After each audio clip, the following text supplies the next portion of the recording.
नमस्कार प्यारे बच्चों। आज मैं आपकी टैगोर बाल निकेतन पब्लिक स्कूल से हिंदी की अध्यापिका आज आपको कक्षा 7वीं पाठ 24 विराम चिन्ह के बारे में पढ़ाऊंगी। यह हमारी हिंदी व्याकरण नवतरंग में संकलित है।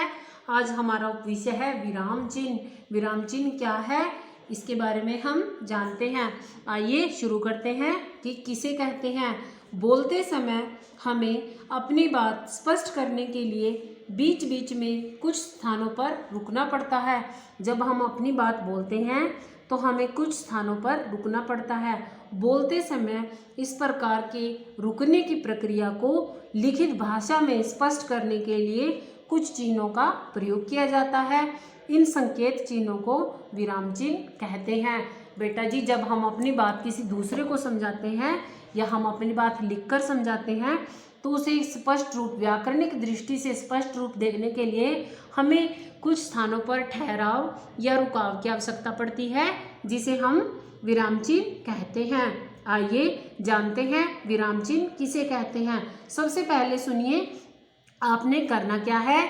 अपनी हिंदी व्याकरण की बुक में एक्टिविटी के तौर पे जैसे आप पहले बनाते थे एक गतिविधि, लेखन गतिविधि के अकॉर्डिंग आपने इसको, जैसे आपकी बुक में तालिका को दर्शाया गया है, पूर्ण विराम जो है 12 है, इनके बारे में आपने ऐसे ही करना है। जो विराम चिन्ह होते हैं वो कितने होते हैं? 12।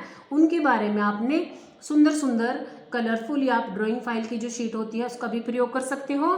उसको अच्छी तरह से आपने बनाना है, क्योंकि आपको पता है जब आपके पेपर होते हैं तो आपको इसके भी मार्क्स मिलते हैं ना एक्टिविटी नोटबुक के। तो आपकी ये एक्टिविटी के तौर पे है, तो आपने इसको अपनी हिंदी व्याकरण की बुक में जैसे आपकी इसमें दर्शाया गया है ऐसे ही बनाना है। आप इसको कलरफुल ढंग से भी बना सकते हो, या फिर ऐसा करना ड्राइंग फाइल पर बनाकर इसे आप पेस्ट कर सकते हो। आइए जानते हैं कितने विराम चिन्ह होते हैं। 12, मुख्य रूप से 12 होते हैं। पूर्ण विराम, पूर्ण विराम का जो चिन्ह होता है वह कैसा होता है? एक छोटे डंडे के आकार में। अल्प विराम क्या होता है? कोमा। अर्धविराम क्या होता है? एक बिंदी और एक कोमा। उप विराम क्या होता है? दो बिंदियां। दो बिंदियां मतलब दो बिंदु लगाने हैं आपने ऊपर और नीचे। प्रश्न सूचक चिन्ह क्या होता है? कड़छी के निशान की तरह।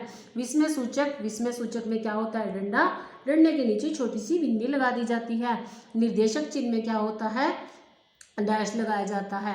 विवरण चिन्ह देखना, दो बिंदियां और फिर चिन्ह। योजक चिन्ह क्या होता है? जो जोड़ता है, तो आपने जिसको आप मैथ में माइनस बोलते हो। उद्धरण चिन्ह क्या होता है? उद्धरण चिन्ह भी 2 प्रकार के होते हैं, ये हम इसकी परिभाषा में जानेंगे।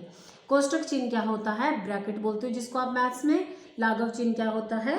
एक थोड़ी बड़ी जीरो के आकार की बिंदी, जीरो से थोड़ी छोटी होती है और बिंदी से थोड़ी बड़ी होती है। आपने इसको करना कैसे है? क्वेश्चन इसके, विराम चिन्ह किसे कहते हैं? विराम चिन्ह के कितने प्रकार होते हैं? प्रत्येक की परिभाषा दीजिए। पूर्ण विराम, वाक्य को पूरा होने पर उसके अंत में पूर्ण विराम लगाया जाता है।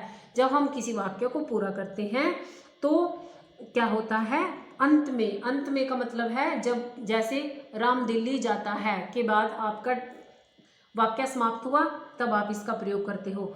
विशेष बात क्या है? प्रश्नवाचक और विस्मयादि बोधक या विस्मयवाचक आप इसको बोल सकते हो। प्रश्नवाचक तथा विस्मयादि बोधक को छोड़कर अन्य सभी के नीचे पूर्ण विराम का प्रयोग किया जाता है। अब है हमारा अल्प विराम, जहाँ थोड़ी सी देर रुकना पड़े वहाँ अल्प विराम का प्रयोग किया जाता है। पूर्ण विराम का अर्थ होता है पूरी तरह से विश्राम करना या पूरी तरह से आराम करना। अल्प का अर्थ होता है थोड़ा, पूर्ण का मतलब होता है पूरा। जहाँ थोड़ी सी देर रुकना पड़े वहाँ अल्प विराम का प्रयोग किया जाता है। जैसे दिल्ली, कोलकाता, मुंबई और चेन्नई भारत के महानगर हैं। अर्ध विराम का अर्थ होता है जहाँ अल्प विराम की अपेक्षा, अल्प का तो बिल्कुल थोड़ा सा हुआ, जहाँ अल्प विराम की अपेक्षा थोड़ा अधिक रुकना पड़े वहाँ पर अर्ध विराम का प्रयोग किया जाता है। जैसे सूरज निकल आया, चिड़िया चहचहाने लगी। अब है हमारा उपविराम। उपविराम का प्रयोग नाटक आदि में संवादों से पूर्व, संवाद क्या होता है? बातचीत से पूर्व, जहाँ किसी बात को अलग करके दिखाना हो तो उस स्थानों पर इसका प्रयोग किया जाता है। उपविराम का अर्थ होता है ऊपर नीचे 2 बिंदियाँ। चोर, हुजूर, मैं अपना गुनाह कबूल करता हूँ। जो चोर है, चोर ने कहा हुजूर कि मैं अपना गुनाह कबूल कर रहा हूँ, अर्थात मैं अपनी गलती मान रहा हूँ। प्रश्न सूचक चिन्ह का आपको पता ही है, जिसमें आप प्रश्न पूछते हो या तो कोई आपसे प्रश्न पूछता है। विस्मय सूचक चिन्ह में क्या होता है, इस चिन्ह का प्रयोग हर्ष, हर्ष का अर्थ होता है बेटा खुशी, घृणा का अर्थ होता है नफरत, शोक का अर्थ होता है दुख, आश्चर्य का अर्थ होता है हैरानी आदि संबंधों में किया जाता है तो उसे विस्मयादिबोधक कहते हैं। निर्देशक चिन्ह क्या होते हैं, उदाहरण की ओर संकेत करने वाला अथवा निर्देश वाक्य के बाद निर्देशक चिन्ह लगाया जाता है। विवरण चिन्ह क्या होता है, किसी विषय को समझाने या निर्देश देने के लिए हम विवरण चिन्ह का प्रयोग करते हैं। ठीक है, जैसे क्रिया के दो वेद होते हैं के बाद देखना ये जो है विवरण चिन्ह का प्रयोग किया गया है। जैसे सकर्मक क्रिया, अकर्मक क्रिया। योजक चिन्ह किसे कहते हैं, दो शब्दों को जोड़ने के लिए इसका प्रयोग किया जाता है, परंतु उन शब्दों के बीच संधि नहीं होनी चाहिए। संधि का अर्थ होता है जोड़। दो शब्दों के जोड़ने का काम कौन करता है, योजक चिन्ह। या तो बेटा इसमें क्या चलते हैं, आपके लिंग बदलो, माता पिता, पिता माता, चाचा चाची, ऐसे दादा दादी, या इसमें क्या आते हैं विलोम शब्द, सुख दुख आदि। उदाहरण चिन्ह क्या होता है, इसे अवतरण चिन्ह भी कहा जाता है। जब किसी व्यक्ति की उक्ति को बिना किसी परिवर्तन के ज्यों का त्यों लिखा जाता है। ज्यों का त्यों का अर्थ है जैसे का तैसे उसको दर्शाया जाता है। इस चिन्ह को हम उदाहरण चिन्ह कहते हैं। आगे है हमारा कोष्टक चिन्ह। कोष्टक का प्रयोग निम्नलिखित स्थितियों में किया जाता है। जैसे बालक ने कहा टॉमी तुम कहाँ चले गए थे।